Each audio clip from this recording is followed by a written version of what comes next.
So if you look at plastics production and the enormous problems that it creates in terms of accumulation in ocean ecosystems, in other ecosystems all over the planet, what's interesting to unpack is to look at, it's not necessarily a problem of volume produced.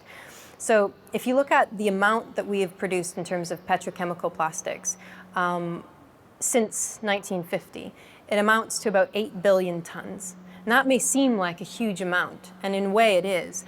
But then if you look at other production of natural materials in the biosphere, every year it dwarfs this production since 1950. So look at lignin and chitin, for example. Lignin is a building block for all plant matter, and chitin is actually a building block, a biopolymer that is important for crustacean shells, so shrimps or crabs, etc. And both of those materials are produced annually in about 8 billion tons in the biosphere. So that's what's circulating. Then if you look at hemicellulose, which is another building block of plants, we're up to 60 billion tons.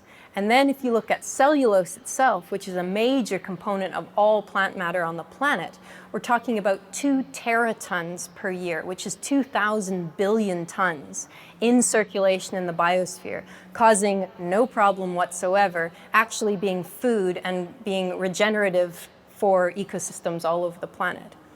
And by comparison, on an annual basis, we're producing about 322 million tons of petrochemical plastics year on year.